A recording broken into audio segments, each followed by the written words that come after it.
আসসালামু আলাইকুম, কেমন আছেন সবাই? আশা করি সবাই অনেক ভালো আছেন। তো ইতালি থেকে আমি রবিউল হোসেন। তো আজকের কাজ হচ্ছে এই যে দেখতে পাচ্ছেন টমেটো। আজকের ভিডিওর টপিকটা হচ্ছে ইতালিতে আসলে কৃষিকাজের বা এগ্রিকালচার কাজের স্যালারি কীরকম।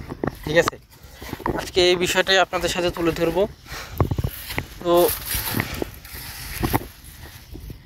আজকের যে কাজ সেটা হলো এই যে বিশাল বড় টমেটোর বাগান। ঠিক আছে, এটার ওই পাশে হলো আপনার তরমুজের বাগান, তরমুজ ক্ষেত। আর আমি এখন যেখানে আছি সেটা হলো টমেটো বাগান। তো যাই হোক, ইতালিতে কৃষিকাজের স্যালারি কেমন? আসলে যারা ইতালিতে এগ্রিকালচার বিষয় সরাসরি ইতালি আসে, ঠিক আছে, যারা সরাসরি ইতালি আসে এগ্রিকালচার বিষয়ে, তাদের স্যালারিটা আসলে একটু বেশি। তো যাই হোক, আপনি ইতালিতে কাজ করার মতো যখন কোনো ডকুমেন্ট পেয়ে যাবেন তখন আপনার স্যালারি হবে একটু বেশি। ঠিক আছে, তো মূল কথা আসি, সেটা হলো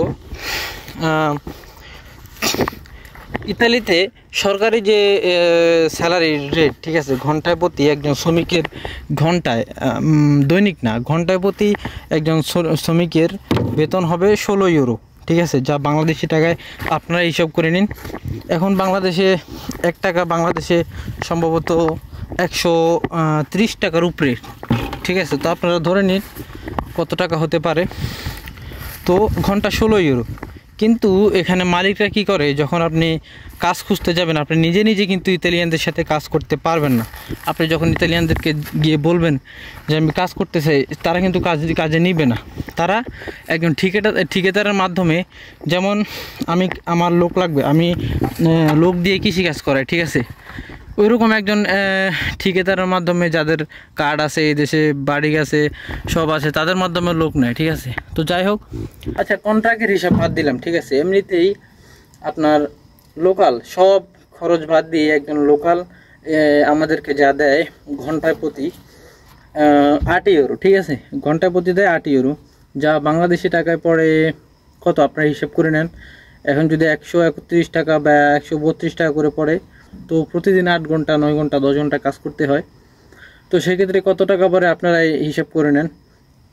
এই হলো ইতালিতে এগ্রিকালচার কাজের স্যালারি। ঠিক আছে, অন্যান্য কাজের তুলনায় এগ্রিকালচার কাজের স্যালারিটা একটু বেশি, কারণ এই যে আজকে 35 ডিগ্রি সেলসিয়াস রোদ, এই রোদের মধ্যে কাজ করতেছি আমরা।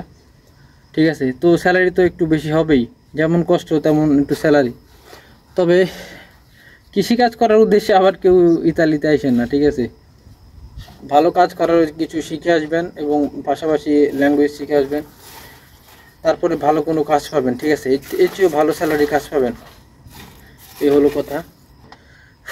তো কোনো কিছু জানার থাকলে, ইনফরমেশন বা ইনফরমেটিভ কোনো বিষয় জানা থাকলে কমেন্ট করতে পারেন, এবং পরবর্তী কোনো ভিডিওতে আবার দেখা হবে। আমার চ্যানেলটি সাবস্ক্রাইব করে এবং ভিডিওতে লাইক দিয়ে আমার পাশে থাকবেন, যেহেতু ভিডিওটি খুবই গুরুত্বপূর্ণ ছিল।